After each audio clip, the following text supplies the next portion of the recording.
Guest today is Dr. Patrick Murphy, who's a professor of entrepreneurship at University of Alabama at Birmingham, which is a different campus than us. So it's not University of Alabama at Tuscaloosa, it's a different campus. But let me tell you how pleased I am that Dr. Patrick accepted our invitation to visit with you today in our session on history and entrepreneurship in the virtual summer school in entrepreneurship research. Dr. Patrick Murphy has a PhD from University of Illinois, Chicago. He is the editor-in-chief at the Journal of Small Business and Enterprise Development. And I know Priscilla is involved with that journal as well. So that tells you how small this world is, the academic world. He's also the previous editor-in-chief of Management Decision. Now, his interest in history is not just for the purpose of research. He also lives his interest in history through his service.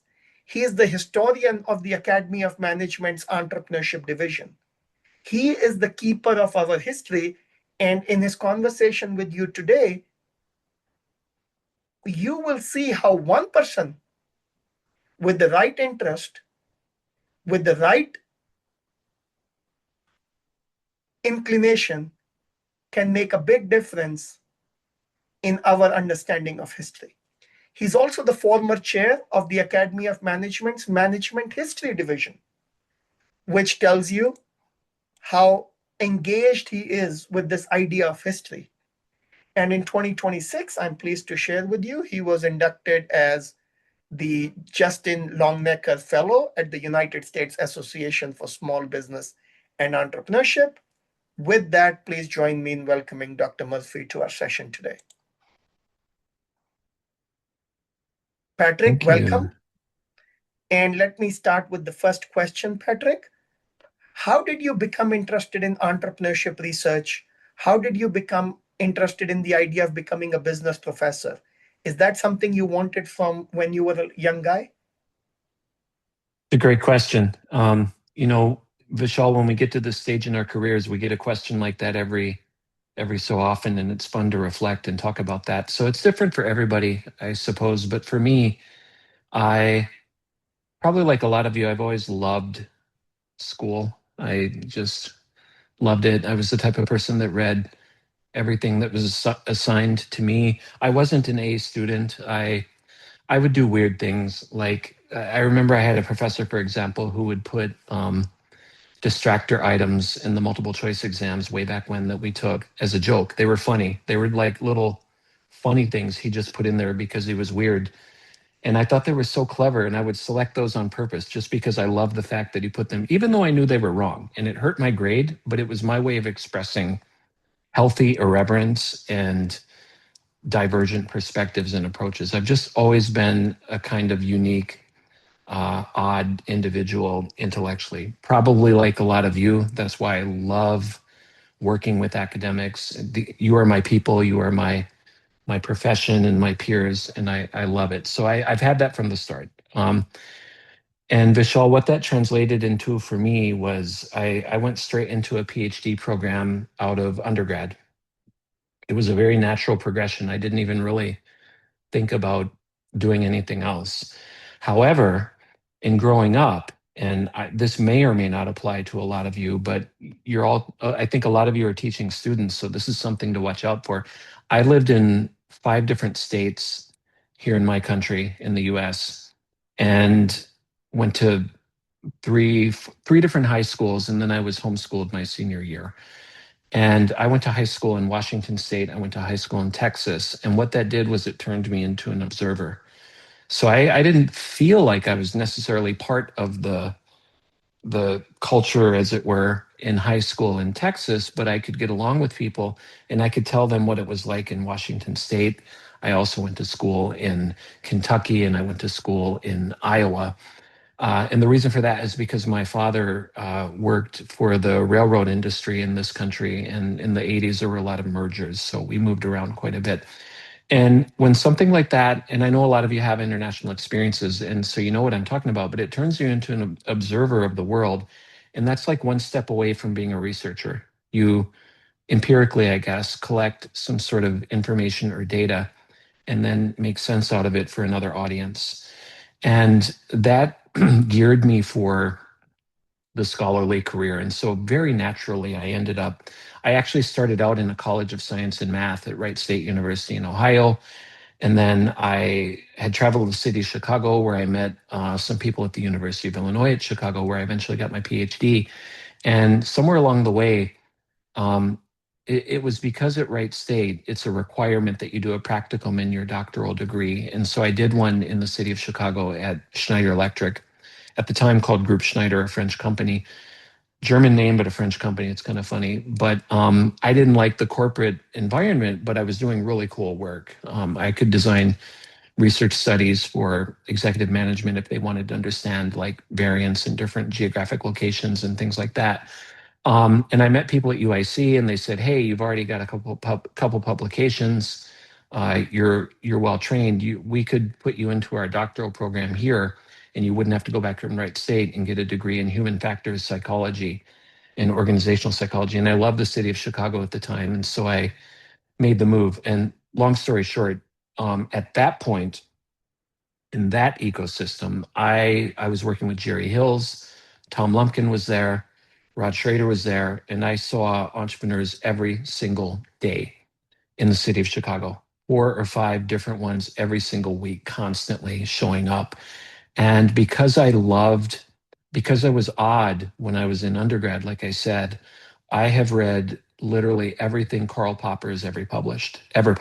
Karl Popper is an epistemologist. I think a lot of you have heard of him.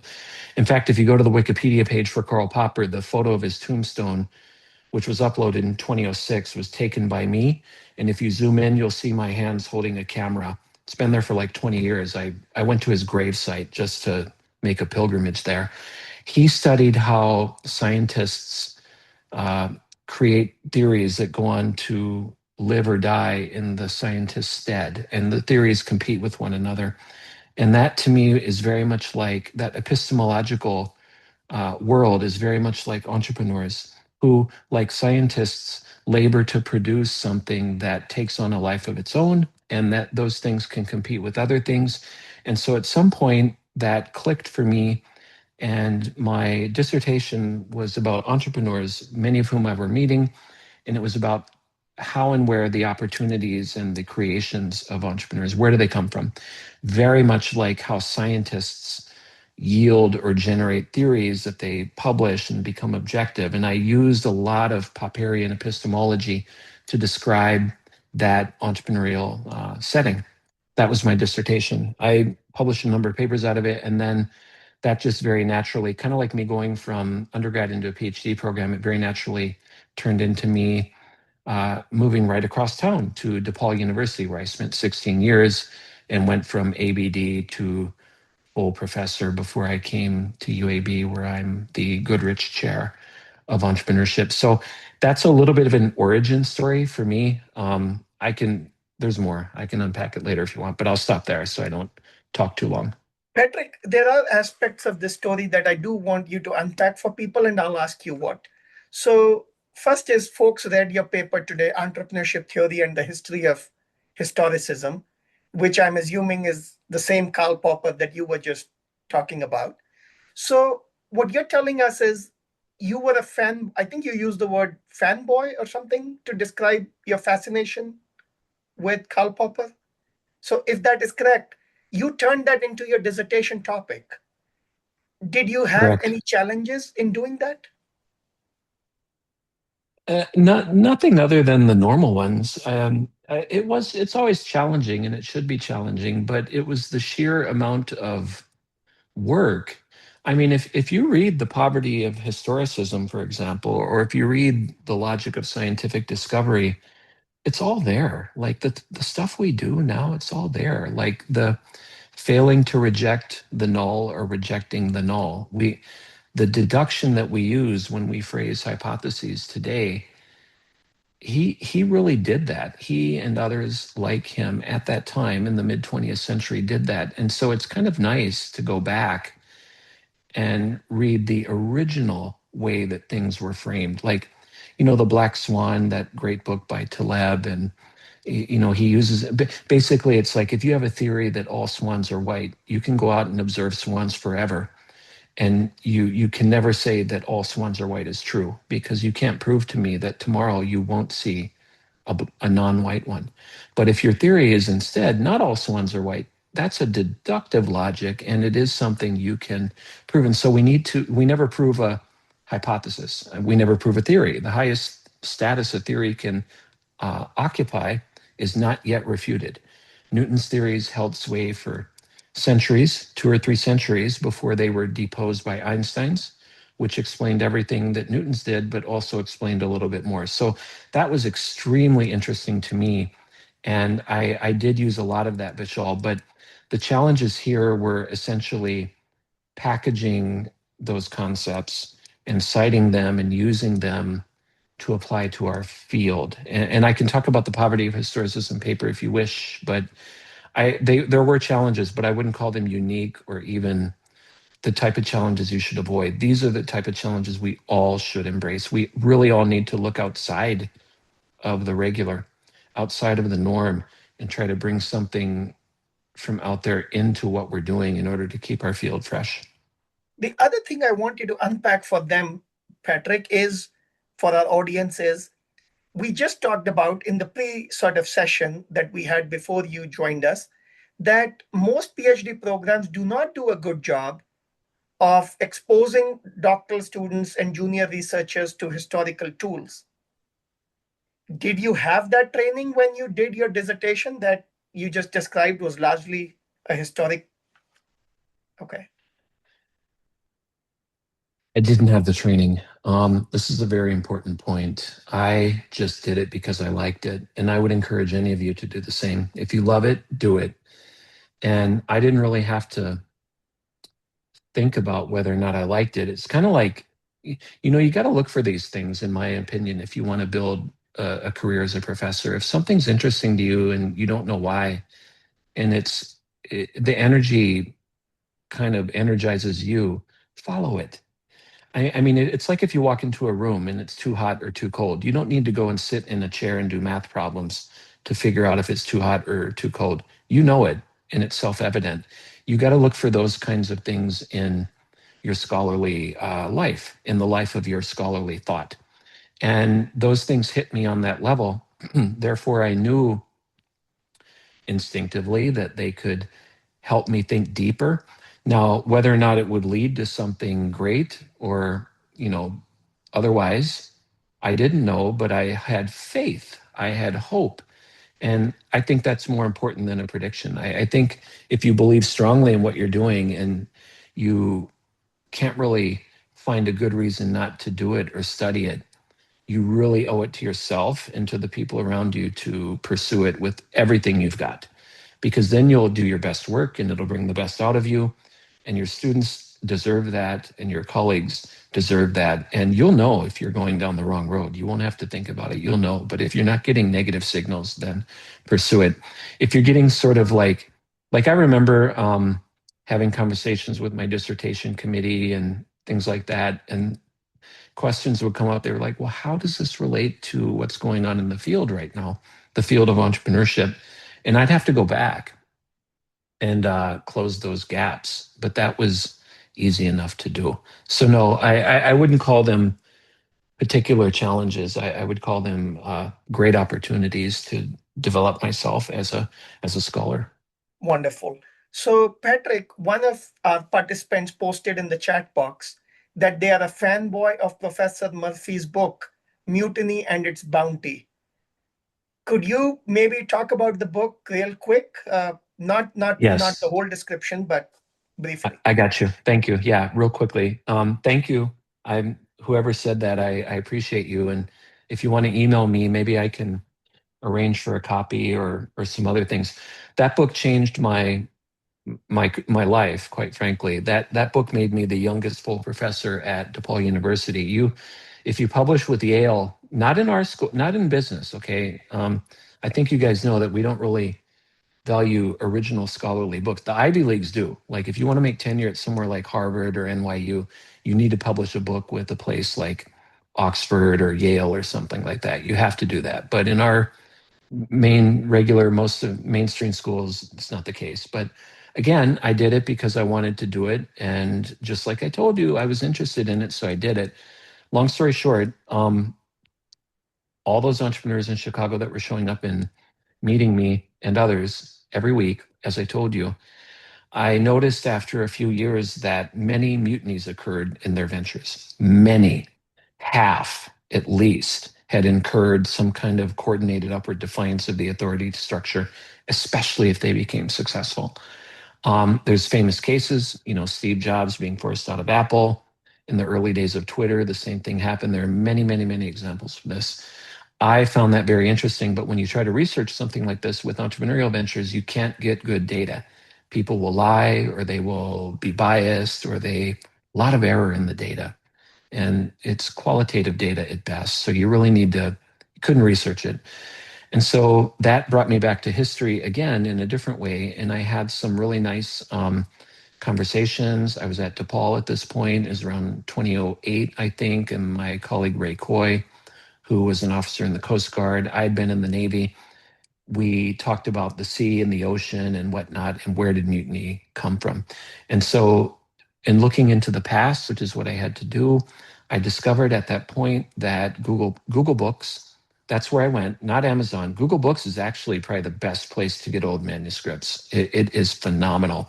And like 800 and 900 page logbooks and voluminous archives of many ventures from 600 and 700 years ago were there, translated and searchable. And so I could go back to whether it's Magellan or Sebastian Cabot or Henry Hudson, even Hudson's English. I mean, it's old English. Even that had to be like translated. But mutiny at the time, this is long before the Industrial Revolution, it wasn't really a bad thing because the bureaucracy that came out of the Industrial Revolution, coordinated upward defiance, is very hostile to the logic of that organizational form. But these old ventures were very much like entrepreneurial ventures. You had a leader who had a crazy idea. They had to make a pitch, not to a VC firm, but to a royal court, as it were.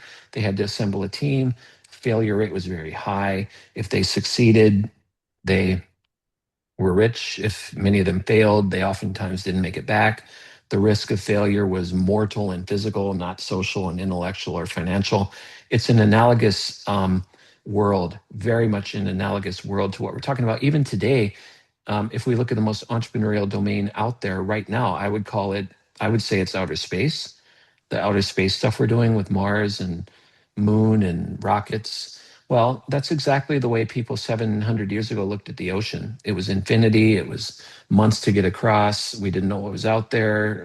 It's all there. So, anyway, long story short, I told the story of four, actually, more than four, but four ventures. A couple of others are in there too, and I tried to pull out how those leaders dealt with mutiny because they dealt with it much better than we do today. Today, it's sort of a negative thing; it needs to be avoided. But they knew how to take the power of a mutiny and form it into something that was actually good for the enterprise. They were very good at that, and I found that very interesting. And I thought it could be useful to the entrepreneurs I was dealing with. So I put I think it's Journal of Management History. I wrote a paper about that with Ray and his wife, and then presented in Chicago at AOM. And then I thought that was the end of it, but it got an award. And then, like a few months later, I got an email from Yale and they said, "Hey, we were in the audience when you presented that. That was really great. Do you think you could turn that into a book for us?" And me, not knowing anything about what it took to write a book like that, I'm like, "Yeah, heck yeah." And then it took like 5 years, and it was the hardest thing I've ever done. It's like the work of three AMR papers. It was insane. But it was very much worth it. And a lot of my colleagues were like, "What are you doing?" And I'm like, "Well, I believe in this, so I'm going to do it." So yeah, if any of you want to do something like that in your careers, I encourage you to do it because the payoff can be great. But that's the book. Wonderful. So, Patrick, as you can imagine, I have a lot of questions about that book journey in itself, but we also have constraints of time in this session. So, I'm going to keep moving to the next question. And the next question is, now you've been doing history, research, management, history, entrepreneurship, history for about 2 decades or a little more. How do you see the field has evolved in that time, the historical perspective in entrepreneurship and management, and where do you see it going in the future? I think we've, first of all, it has to be fun if you want to take this approach. And for me, history research is a lot like science fiction. I'm kind of a science fiction sci-fi geek, and in science fiction, you take known, let's call them scientific facts, principles, and you extrapolate into the future. With history, you take archival, maybe historical, we call them historical facts, but the causal arrow goes in the other direction, or the arrow of inquiry goes in the other direction into the past. So it's like science fiction in reverse. To me, that's very inspiring. It's very fun. So all of that applies to the Mutiny book and to this question that you just asked, Vishal. So when I think back about our field, I think we're at a very critical point. Our field, I guess our dominant professional body, the entrepreneurship division, where past chair Vishal and historian myself, where we serve, it started as an interest group in 1976, so it's 50 years old, and it was made into a formal division in 1986, 40 years old.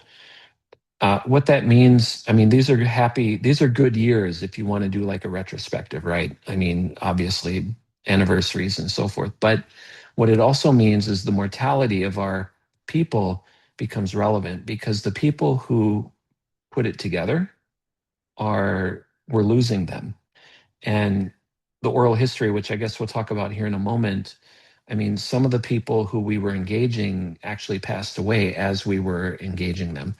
So our field's at a critical point where a lot of the original voices, if we can, we need to capture the primary sources as clearly as we can to give us a foundation. Every great strong culture does that. Every great strong culture has stories and original people, and if not statues or memorializations of the original charter and constitution, it's all there. I think our field needs to do that now. It maybe didn't have to do it 20 years ago, but we do have to do it now. We really ought to do it now. And so in the early, I guess like late 90s, I loved the entrepreneurship research back then. And this directly answers your question. So I would encourage you guys to go back to JBV. There's some early volumes like Bowl and Willard. Bowl and Willard. I think it's 1993. I forget the volume number, but just like that time frame.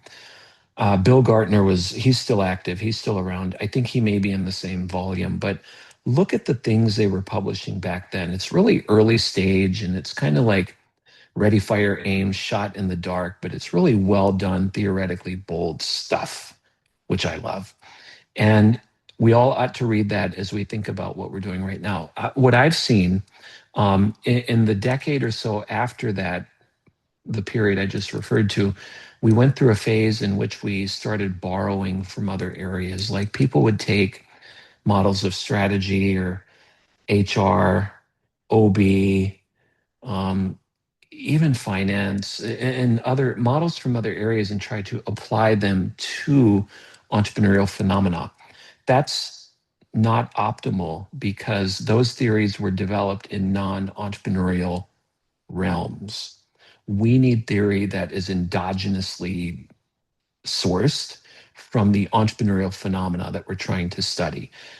It was like a clear importation thing. And gosh, we probably did that from 2000 until, I don't know, 2010, 2012, I would say. The next phase, this is very interesting, Vishal. I haven't really thought about this, but the next phase I would describe as a sort of commodification of research. The difference between a product and a commodity has to do with products have a lot to do with quality. We think in terms of quality. Commodities, we think in terms of quantity.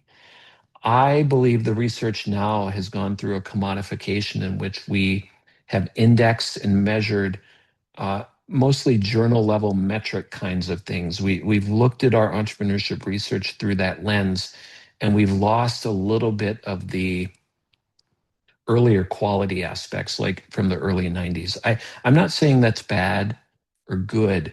but we're doing things now where we're angling for certain outlets rather than angling for really frame breaking transformative questions. And I think we need to swing back a little bit more toward the bold scholarship. So historically, that's what I would say. Like early 90s, all of you, if you haven't gone there, you really have to go and look at that early 90s stuff. Bill Gartner was a pioneer.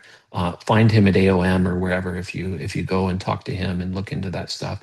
And then the importation of other areas. I would include the RBV in that, unfortunately, which is a model from strategy.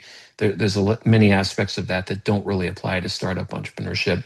And then look at what's happening now in the field. You can look on LinkedIn and see people like Herman McGinnis and others and myself commenting on the metrics regime and what it truly actually means to a field of study. We do need to evaluate quality, but we need to do it much more intentionally and pay attention to field specific citation norms and practices. And the questions that we ask and the way that we index impact in our field may be different from older, more established fields. So I'll kind of stop there, but these are some of the trends that I see that I find very interesting. And Patrick, real quick, if you will, what kind of research would you like to see at the intersection of history and entrepreneurship? I know you said bold questions, but Yeah. could you be a little more specific so that people who are sort of moving up the ranks to make their name in entrepreneurship research today, they can have some more guidance on this? Yeah, great question. Please beware, everybody, of the assumptions of a lot of our most well-known and most commonly used research approaches. For example, whether it's ANOVA, regression, correlation, all of those what we call parametric approaches, which draw from the general linear model, they have a lot of assumptions because they need to have those assumptions in order to generalize from a sample to a population. We have a huge opportunity now, in my opinion, with technological advances to grab whole populations of data with AI, large language models, and so forth. These incredible platforms that we have to grab an entire field. And if you can do that, now you don't need to collect a sample. And if you don't need to sample from a population, you do not need the assumptions, such as a normal distribution and all this other stuff. You don't need those assumptions to be in place, which allow you to infer from the sample to, or generalize from the sample to the population, because you can grab the whole population. So I would advise any scholar who's making their way to think really boldly and out of the box about how to use artificial intelligence and technology to do radically powerful empirical research on entrepreneurial fields and pull out trends and make and find valid results that you can show are valid through the data using these technologies that we couldn't do before. I don't think that works as well for other fields. I think AI actually creates a lot of opportunities for our space in ways that it doesn't for fields that, I don't know, take finance or something where there's much more static archival data. I think AI is actually a threat to research in a lot of those areas and the professions in those areas, but I think it's a huge opportunity for entrepreneurship. Wonderful. And Patrick, before we move to the oral history side, I want to ask you one more question about sort of your perspective as an editor and as a reviewer on what do you like to see in a paper? What would make you sort of reject a paper or recommend rejection on the paper versus when do you think the paper has potential? Well, it's got to be aligned with the literature for sure. A very, very clear problem in the literature stated explicitly right up front. That positions your paper at the outset for making an impact. The alternative to that, which isn't as good as is, and this is what we're seeing right now in this kind of third stage trend that I talked about earlier with the commodification. There's a lot of incremental research out there. I'm not necessarily I don't know if you guys talk about replication studies or any controversies around anything like that. I'm not a big fan of replication studies. I think in the social sciences, it's a completely different paradigm. I think stuff like that makes more sense in the physical sciences. I think we need to tend toward interesting problems or questions in the field. So point out something that just doesn't make sense in the literature that's unanswered and it's a problem that it's unanswered. And then attack that problem with with an unimpeachable novel approach that as much as they want to shoot it down, the reviewers just can't do it because they're not going to argue with the problem. Nobody's going to say that's not a real problem. It's easier to make your case there. So anchor everything in that. And then come up with some sort of novel, unimpeachable approach. And that's what they're going to try to kill. And it's your job to defend it and then develop it if you get a revise and resubmit. But I think that very simple paradigm is at least what I look for. We get about 1,000 submissions a year at JSBED, and we're trying very hard to take kind of a distinct entrepreneurial approach. So at least in my journal, that's what we look for. And that's what I would advise all of you to try to do. You're going to have to, depending on where you are, there's going to be tenure requirements. So I don't want to tell you, I don't want to give you bad career advice. You should do some stuff that fits the mold, so to speak, but save part of your energy for these larger, bolder, more ambitious projects that may or may not go anywhere. Because if one of those hits, I think that's when you really get the ROI on your time and energy. Patrick, that's a very good advice, right? You got to do what gets you the promotion or the rewards at your institution, and then you budget some time for sort of your big, hairy, audacious projects so that at the end of the day, you feel the satisfaction or the pride in accomplishing whatever you've accomplished. So, is that sort of a good summary of your what? Yes. Okay, okay. Yes. Now, Patrick, I want to take you back to something that I'm sure you are very proud of, and I can tell you the entrepreneurship division is certainly very proud of. At the beginning of this session, we had talked to our audience about how in many cultures, societies, communities, archives or historical sources are not well preserved, are not well supported, and so on. And you did something recently that showed the power of one individual in sort of changing that in the entrepreneurship community. Could you talk a little bit about your oral history project and how that one project is trying to change sort of the absence of historical records we had in our division and in our community? Like I said earlier, I think the time is now to do some of these kinds of things. And so, given the 40-year and the 50-year anniversaries that I mentioned earlier, it kind of made sense that we needed to try to do something that would serve as a landmark. That was the original problem that generated this idea. So, oral history is, gosh, where to start? So, let me just start with the field of history. I am not a historian. I kind of play with history. I don't have a history PhD. I have great respect for historians. I think they are the original academics, and I love them. Way back when I got into the management history division, that was driven in part by that respect for history. And if you do go to MH sessions in the academy, you know this. And if you don't go, I encourage you to go. They are some of the most interesting sessions in the entire meeting because they're just so unique and out of the box and different. But all of that unique energy around history was lacking from a lot of divisions, actually. But I'm in the ENT division and I care about this field. This is my field and I care about it. So I wanted to bring that into the field to work on this problem related to the anniversaries. So, not being a historian, I knew that I would need help, expertise. So when I became historian of the entrepreneurship division, and it's a 5-year appointment, I'm about to go into my 5th year, I started putting this together. And the first thing I did was say to the division, hey, what do you guys think? I think we ought to do an oral history.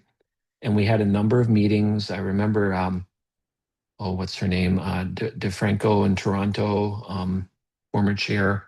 April Very nice. Franco. April Franco. Yeah, we We discussed, we voted, and when you join the division, just like in a department, you need to do that, right? You need to vote and kind of observe faculty governance. But the support was very strong, and that was great. And so I told them, I can and will do this if you guys want me to, if you support it. They did. And so the next thing I did was I went to the Oral History Association, which I think is based in Baylor rings a bell. And I know Gabrielle talked with you guys last week. And she's at Baylor, I think, but they have like a history, they have a link to that. So I remember talking with the history professor there, and I found two oral historians who have done this work before. They had done, I don't know why I just made balloons come up. That was kind of cool. Let's see if I can do that again. Wow. Look at Yeah, that. Oh my I don't gosh. know why the balloons went up. We Well, didn't do I guess anything at our end. two fingers. I don't know what happens if I put four fingers up. Let's not try that. Might be, I don't know, maybe it'll catch on fire or something. Um, so the oral history project was of interest to me because, as I say, think about everything I've said. Like the individuals, we're losing them. We need to capture their voices. We have technology. We can record them. There's a subfield within history that does this. I'm not a historian. I don't have a history PhD. So combining all these elements of the opportunity for me yielded this idea for an oral history project, which I coordinated with the division. So I got the two historians, and in my program, it's completely different conversation, but I love fundraising. I love raising money. We've raised $7 million here. I have a big program budget to do a lot of this stuff. So I paid these historians, I offered to pay them to do this project. And then I went to my Department of History here on campus, and I got six research assistants and an assistant professor, whom I also paid to do a lot of the transcriptions and so forth. I also went to the library where there are people with PhDs in like library sciences. I don't know much about this. So they know a lot about archival uh, practices and curation, digital collections. There's a whole set of standards around how you might take an object or an artifact and put it into a library for perpetuity. It's not like you just go to a library and give them something and they put it in a shelf. I mean, you can give them a book, I guess, but if you want to put a collection together, there's a lot to it. And so I needed to bring all of those elements together. So that's what I did, and it took about a year to set it up.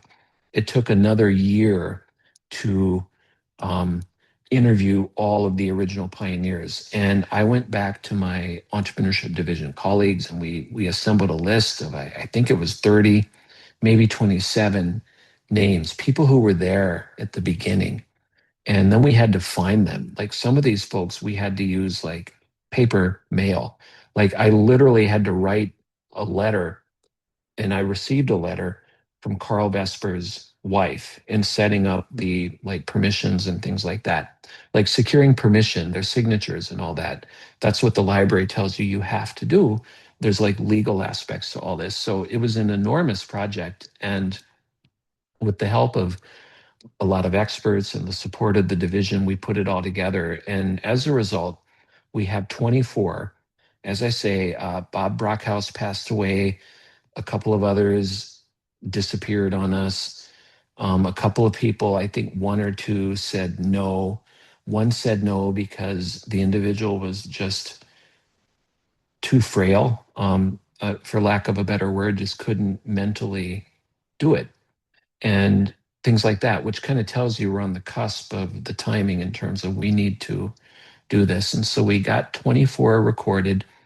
Once they were recorded, I went to the Department of History team, and they transcribed all of them. And some of these are like 90 or 120-minute long interviews, and it's the transcription's very intense. And they had used special Adobe software, and then the library team like uploaded and archived, and they all have a QR code. The transcriptions are there, the indexing, the DOI numbers.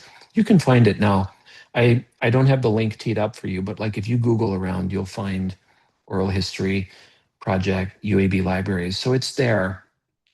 for perpetuity, and we haven't formally introduced it yet. I know that Vishal and I are talking about the division meeting in Philadelphia, where I'll take a couple minutes and introduce it, and maybe even have a fun game where I can pull some interesting quotes out, but not show who said them, and we'll play the recording, and the audience can guess who do you think that is? Because there's some very interesting uh, anecdotes from the early days in this, and those stories and those anecdotes are the seeds of culture, and that's what we need to establish.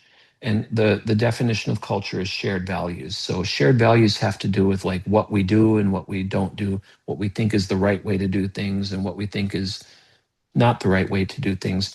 Every country, every organization, every field of study has this sort of thing. And I wanted to try to assemble something that would make a contribution to that. And so that was the impetus. And I can talk more about how we can use that collection for research, because I am working on some research related to that collection right now. And I'll stop here. If you want me to talk about that, I will, but I'll stop and see if I'm going in the direction you want me to go in, or if you have another question, Vishal.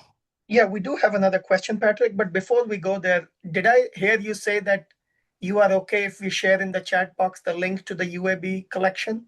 Yes, please. Okay. So Athena can go ahead and share that. Thank you, Patrick. Now, before I open the floor to the questions from the audience, I have one more question for you, which is, can you tell us an ongoing entrepreneurship history or management history paper that you are working on? What's the idea? How did you put together the team? How did you figure out what methods to use? If I was someone starting my career at this point and I heard what you just said, it would seem so daunting in terms of, oh my God, a history project is going to need me to do so much. How do you define the scope of your project? So the one I'm working on right now, which briefly I can tell you about, I just alluded to it in my answer to the last question, but right now, Jerry Katz, myself, Andrew Corbett, and Luke Pittaway, we are editing a book about the history of entrepreneurship education in the US. And we have a lot of contributors already assembled, and a couple of us are writing pieces for that book. So I'm authoring a chapter for that book, and it's based on the oral history project. What I'm going to do is use some sort of AI platform, some sort of technological solution. I'm going to make a large language model, and I'm going to mine everything that all of the interviewees said. In this case, it's going to be more about education, because some of them do talk about um, building academic programs at their institutions in the early days. They talk about courses and course titles and who taught courses in the early days at which schools and how did that influence other schools.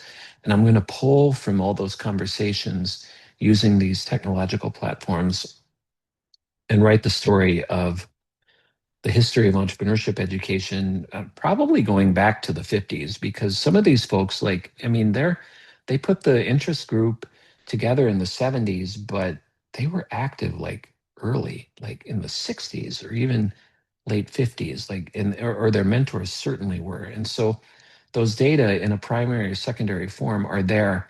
I'm going to pull from that and assemble. I have an outline for the chapter. I'm going to talk about early days. I'm going to try to break it down into a couple of movements in entrepreneurship education. And I'm going to put together, it won't be a long chapter. None of the chapters will be long in this book. I think they're only going to be about 7,000 words or something like that, maybe less. But they're going to be relatively short. And that's something I'm working on right now. I'm just working on it myself. It's a sole authored piece. I'm going to try to do something really compelling and interesting. So that's what I'm working on right now. Now, more generally, I would say if any of you have, I know you have a range of cultural backgrounds and understandings. Your cultures, your local culture, your mother culture is very downstream from history. Cultures are downstream from local history. just like entrepreneurship is downstream from local culture. I tell people here in Birmingham that a lot. I mean, if you compare Birmingham entrepreneurship to Chicago entrepreneurship, Chicago, where I spent 20 years, I can tell you, raising money in Chicago and competing and performing in Chicago is very different from here because the culture is different. And those cultures are downstream from the local history. So that applies to your scholarly interests.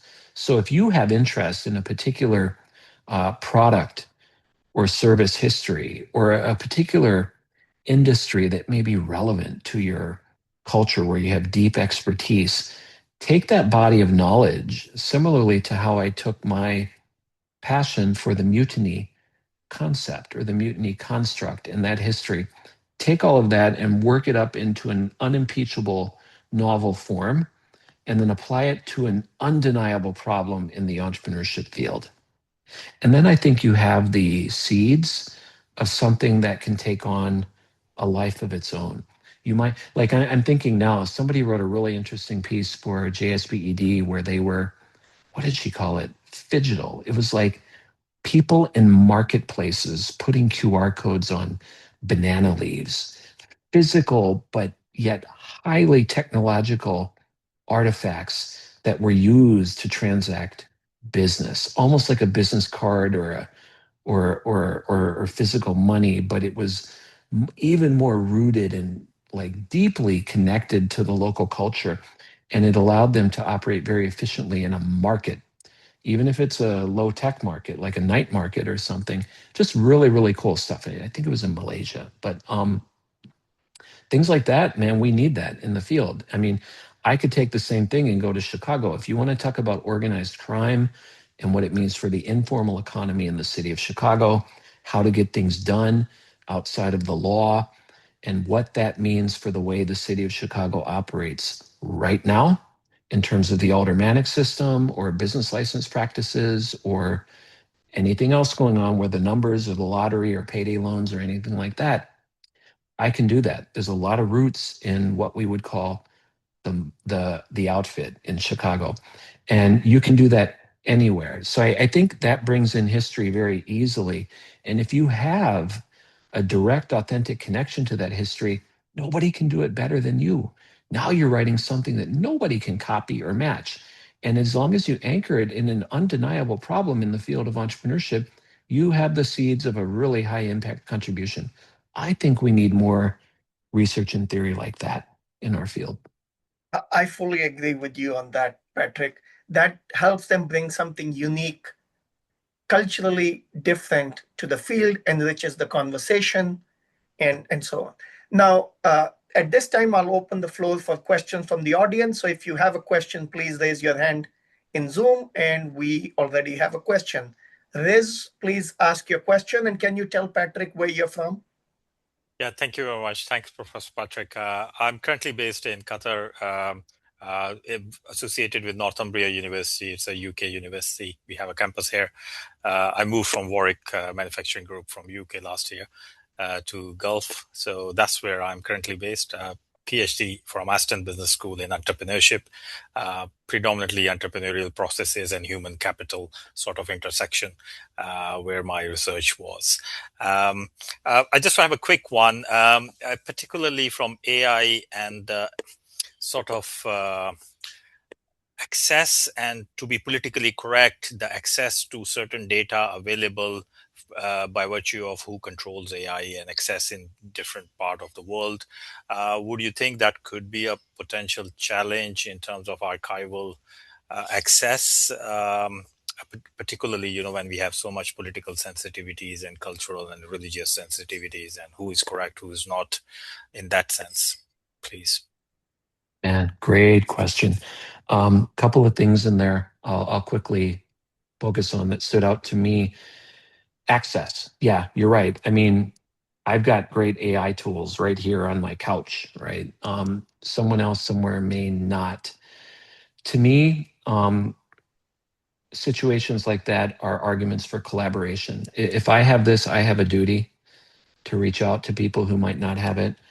And for those who don't have it, and I hear from a lot of them, they maybe know that we have something over here, so they reach out to me. I've actually put together some nice projects along those lines because someone reached out to me because they didn't have access that I had. Or if I had access, and I kind of like right now, I'm kind of telling all of you guys, like me, other people like me, people like Vishal, people like Athena, we have things you don't have, you have things we don't have. And so for me, it's an argument for collaboration. And one of the many blessings of our field of academia is we have, gosh, this ability to work across political differences. I mean, seriously, I work with people who have radically different worldviews from me, whether it's political, ethical, I mean, religious, you name it. And I have worked in the Gulf, by the way, in Saudi. I have a gutra, I have a thobe, I have a kefaya, all custom made. I greet people, khafalek. I really enjoyed my time over there. And man, you talk about folks with very different backgrounds, but I published a case study with a lot of them. It's in Sage Business Cases. And, they had things I didn't have, an incredible case of an entrepreneurial venture. And I had things they didn't have, which was, I don't know, my approach or training or access to the journals or whatnot. So to me, it's an argument for more collaboration. Regarding the political things, yeah, man. I mean, I think, the University of Salamanca in Spain, it's like one of the oldest universities in the world. There's a great quote from them. I think I quoted it in my conceptual history of entrepreneurial thought. They viewed education as a way to bring people together across such differences. I think that's still true today. So I applaud all of you, and especially Vishal, for putting this event together, because I think the solution to the problem you mentioned is exactly what we're doing right now. And Patrick, one of the questions we got is about your entrepreneurship education project. So I'll let Priscilla ask a question on camera. Priscilla? Sure. Thanks, Professor Gupta. Hi, Patrick Murphy. How are you? And everyone. My question is going to be quick. I am fully aware of the wonderful work that you're doing regarding the history of entrepreneurship education and the collaborations with Luke and so on. But I'm seeing it more from the US and the UK context. And I'm wondering if you have plans on extending such work to include the histories of such education in contexts like the Caribbean, for example. We have incorporated programs from the University of Cambridge. That's like one of the first few programs we did. And it evolved over the years. And even in Africa, I've seen a lot of work done in Ethiopia and so on with entrepreneurship education. So I'm wondering if there's any plans to conduct work there. Thanks. Thank you. Great question. I've heard of such plans. Indeed, I've heard of such plans, Priscilla. Luke and I have talked about it. I know you have an interest in it, and I think there is nothing but opportunity to put something like that together. So if you, I know you're in Trinidad and Tobago, like that Caribbean region, if there is strong interest from you and another group to pitch a book or propose a book with the publisher, maybe Edward Elgar would want to do it or whatnot. I think there's no reason you shouldn't do that. I agree with you. I think it's going to happen eventually because I know people like you are interested in it, but I would apply the same thing we've done. There is a UK historic book ahead of the US one. It's coming out first. The US one is coming out now. I think there's a more continental European one people are talking about doing. I've heard you and others talk about a Caribbean one. I have not heard folks talk about maybe an Ethiopian or some countries from the African or sub-Saharan or anything like that. But I think you owe it to yourselves to do it because it's a great way to build your career. But the field also needs you to do that because the field needs that. It's a way to make us think more globally. And the real power of thinking globally is not, it's not just so I can go to Paris and enjoy a cafe on the corner. I go to Paris, that helps me understand my country better. So if I read your Caribbean book, I'm going to understand entrepreneurship education in the US better. And if people in Europe read our US book, they're going to understand Europe better and vice versa. So that thinking global, that getting outside of where you are, if you live in a world where everything is blue, you don't understand blue very well. You need to get out of blue and into red or yellow before you really understand blue. Fish don't know they're wet. And so what you're talking about is, whether or not people are planning to do it, who cares? Do it. Do it, talk to people. And if people say, no, we don't really want to do that, keep pushing on doors and knocking on doors until you connect with the ones who are going to do it with you.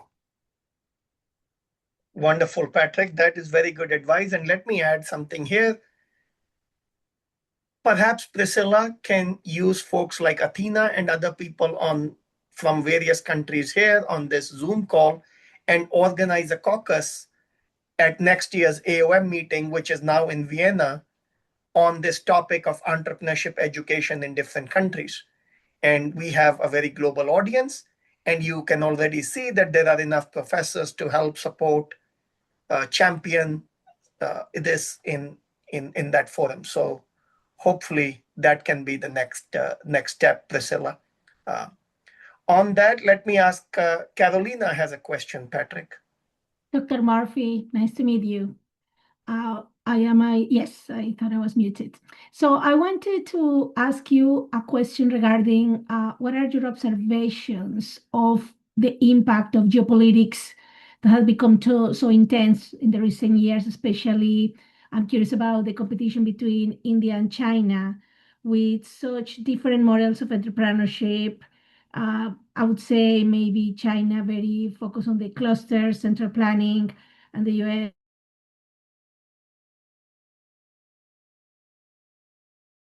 with this famous model that everyone wants to imitate, how those geopolitical dynamics are impacting the entrepreneurship or research in entrepreneurship.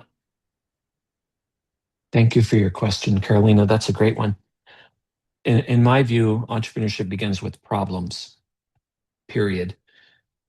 You don't go to where everything's great and smooth if you want to do good entrepreneurial work. You go to where things are not great and rough and broken if you want to do good entrepreneurship. Just like if there's a natural disaster, God forbid, we don't like natural disasters, but if and when they happen, there's a lot of socially purposeful entrepreneurial work that follows.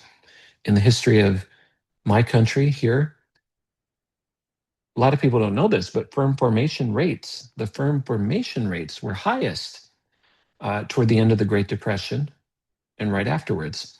In the COVID, the pandemic here in the state of Alabama, in the last year of the pandemic, business license applications doubled. These are facts. And so when I see inefficiencies between, I don't know, India, China, different religions, different histories, different approaches, all of that, to me, it means opportunity. That doesn't mean I want bad things to happen. Bad things are going to happen whether I want them to or not. I think a healthy entrepreneurial mindset is attracted to problems because they are questions, really, if you think about it. There's probably some Chinese speakers on this call. I lived in China in the 90s. If you do speak at least the Mandarin Chinese language, you know that the word used for problem is wenti, wenti, 会有问题. It's the same word used for question. The only difference is the context in which it's used. So a problem calls for a solution and a question calls for an answer. And problems, social problems, political problems, they're questions. But we need curiosity and we need a healthy entrepreneurial mindset and we need to do the hard work if we want to attack them. So I'm not like some sort of person who's into destruction or chaos, but I like unsolved problems. I like big unanswered questions. So if you want to talk about, and I've had incredible conversations about some of the most controversial things, especially when I was in the Middle East, like really just open-ended, like just not taking sides, but genuinely trying to work on problems. I've done it in China as well, and I've done it here in Alabama. And so my evaluation of the current situation in the world is, yeah, man, it's unfortunate that bad things happen. I don't want them to happen. I don't want people to get hurt. It breaks my heart. However, man, we got to do something about it. And when there are problems, that's the opportunity to address it and talk about it and try to improve it. And by the way, when you solve a problem, it's going to create 2 or 3 more problems anyway that need to be solved by somebody else. So there's like an abundance mentality to all of this. Thank you. So, Patrick, what I hear you say is whatever the rivalry is going on around the world, there's tremendous opportunities for research, and we should take advantage of those opportunities rather than sort of, for the lack of better word, feel intimidated by the scope of those rivalries. Is that what you said? Correct. And if not us, who? Scholars at universities are, in my, I'm kind of, I guess I agree with Socrates on this, philosopher king. I mean, we are the ones, folks. We are the ones with the training. We have the luxury of studying and learning. And because we have that, we have a duty to be the ones who speak publicly about these kinds of things. Because if we don't do it, I mean, there's probably not a shop manager or a retail store manager down the street, at least where I live, who's going to come online and solve these problems. They have other kinds of things they're working on. We are the ones that have a responsibility to do that, and we should be attracted and motivated to engage those problems. Wonderful. Thank you, Patrick. Mariam has a question, Patrick. Yes. Hello, Dr. Murphy. I hope you are doing well.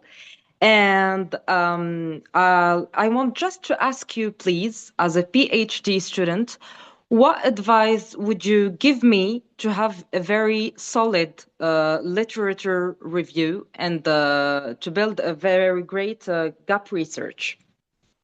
Great question. Thank you. Oh, you're welcome. Thank you. Couple of things. Simplify your life. I tell PhD students frequently, like, anything going on that you can get rid of it. Like, make your dissertation and your literature review, as you're talking about, top priority or almost top priority. Really, really, really put everything else to the side. Don't try to fit this work in with other things. Get rid of the other things. It's not going to be forever. It's going to be for a couple of years, maybe. The time is now. You have to do it. So that's number one. The second thing is get a lot of friendly readings. Like, there are people who can look at this, and if they don't have time to read it, talk to them about it. Tell many, many people what you are doing with your literature review. I think back to, like, the Babson Doctoral Consortium many years ago when I was in that. I remember carrying my dissertation document around with me and talking with people. There were people from Germany, there were people from Harvard, there were people from different schools, different countries. And I would tell them, like, because I was, as I say, if you remember, I was kind of taking this methodological approach, and a lot of it was Popperian, but, they would say, well, what about Thomas Kuhn, Kuhn, which I was familiar with Kuhn. I was familiar with Popper's student Lakatos, who kind of abridged Kuhn and Popper. And I remember having conversations and discovering things I would not have discovered had I not had conversations with those people. So a lot of conversations, friendly conversations with other people as you're going through the literature review of your dissertation. And then if you just, as I say, clear your plate and double down on everything, I think and then rely on your committee. At the end of it, you got to give your committee like more than they expect. And they should be telling you what to remove. You don't want the committee to look at your chapter 2 and say, you need more of this, you need more of that. You want them to look at it and say, whoa, you went way overboard here. And now you have like a force of nature, like a tree or a bush that grew too much. And now you got to come in and cut it. And like the French do in Paris, they think man has dominion over nature, so they make all the trees square. They're taming that force of nature. Treat your force of human nature in your literature review very much like that. but let your committee give you that feedback. So I think with those 3 foundations, you can't lose. Thank you so much, Dr. Murphy. And about the gap research, please. As I asked you before, what is your advice to make a good gap research for you as an editorial?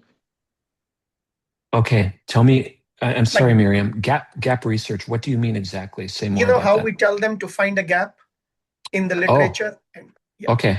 Yeah. Well, yeah. So the gap, or as I think of it, the problem or what's missing in the research literature, you're going to find it. If you have people give you perspective, you're going to find it.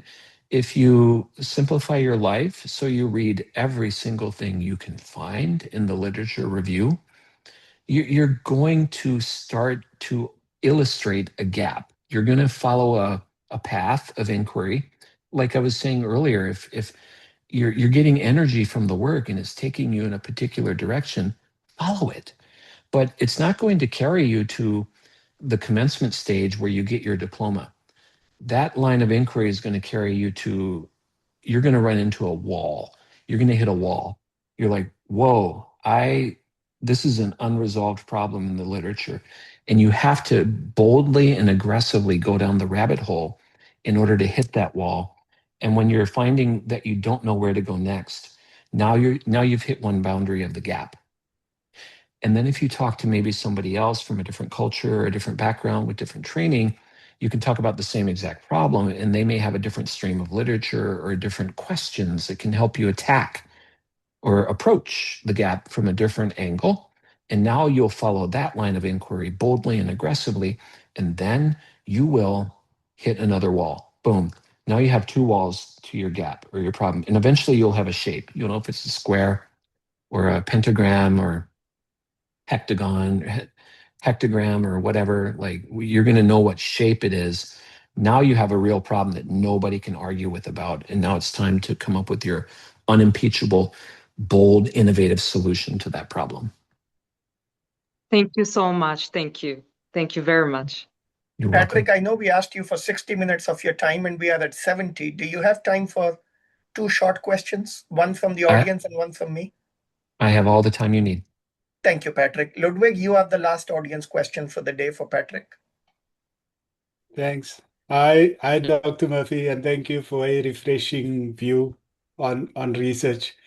Building on your argument that entrepreneurship needs its own theoretical identity, which theories do you think are most genuinely native to entrepreneurship?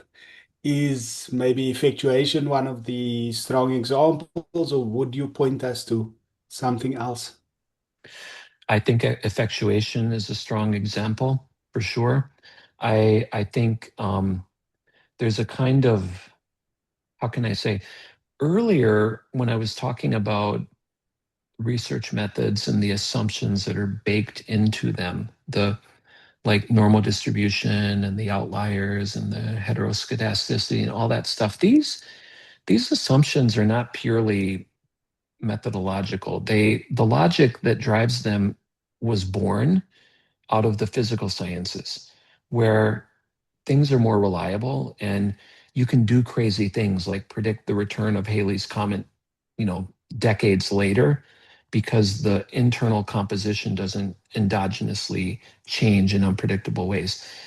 In our social science realm, we have different, very subtle, hidden kinds of endogenous variants that frustrate those methods. So as technology emerges, I think it's going to uncover new types of questions. So the bricolage and the effectuation and the ready, fire, aim and all of that is very much to our purpose in the field of entrepreneurship. But I think it's maybe half of what we need, and half is a lot.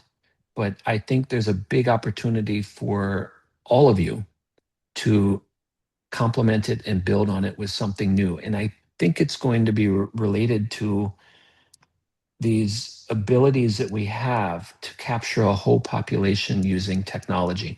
It's not purely technology, by the way. People must understand the technological realm and the social realm are converging. The most high technology we have is all trending toward becoming socially purposeful, whether it's microloans or crowdfunding, and you see it in social enterprise, and the applications of technology become very socially purposeful, but so do what I mentioned earlier, even the rockets in the outer space. If you get into the why and say, why are we doing that? Well, you'll hear arguments like, we need to make humanity multiplanetary because if there's an extinction event, some of us will be there, we won't all be here. That's a social enterprise argument. It's a radically ambitious and vision-laden argument, but it is a social enterprise argument. So whether it's Creative Commons, which is a great technology venture that's very socially purposeful, they help content creators get intellectual property protection who otherwise wouldn't be able to get it. The technological and the social realms are converging. So when we talk about using these bleeding edge technologies to drive our research, it's not pure technology. The social questions and the social interactions and the social performance of entrepreneurs is going to be baked into it, just like the parametric based linear assumptions of regression and ANOVA and correlation grew out of the logic of the physical sciences. So I think the way ahead looks something like that. And then the very last thing I'll mention, I've been thinking about this for a few years. I can't resist sharing it with all of you, but if you look back 10, 15 years ago, you'll see this phrase like the individual opportunity nexus, where somehow individuals discover. I actually think that's wrong. I think it's half right. Let me put it that way. I believe there's an idea opportunity nexus. I believe individuals they formulate ideas, and those ideas go on to join with opportunities. I think the individual is not joining directly with an opportunity. And I think that's theoretically very important. I put that into my heptological model, which is the conceptual foundation of our entrepreneurship education approach here and also at my previous university. And I haven't seen much else about it out there, but that's another important aspect of the way forward that I don't have time to really unpack here, but I think that's important. So that's a great question, Ludwig. And I think it should be exciting to all of you because it creates a kind of vista in front of you where you can go and make some real contributions. We're not like locked in the way a lot of more mature fields are. There's a lot of great discoveries to be made here, and the tools for making them are emerging all around us. Wonderful. Thank you, Patrick. And if I may, the last question. We've had a long discussion, touched many different things, including research and service. What would be your one advice for people who are coming up in the profession now, whether they are PhD students or junior faculty? What would be your advice, one advice to them to make a mark in this field? Try to go to the meetings.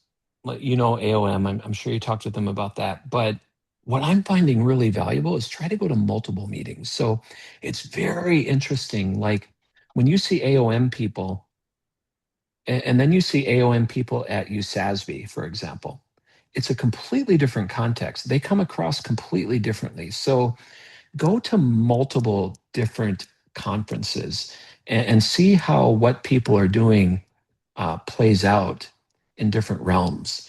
Because what is a dominant topic or a principal topic in the entrepreneurship division at AOM may be completely different at whether it's USASB or ICSB or some regional conferences or something like that. So as you build your career, try to go to multiple conferences. Don't just double down on one and get into that, because I think that kind of puts blinders on you. That's something I only realized maybe a year ago and started thinking about. But that has been a big one because I've experienced it myself in my career, but I've seen other people do it and I've talked with them about it. So I would encourage you to do that as much as possible. Wonderful. Thank you, Patrick, for your time today.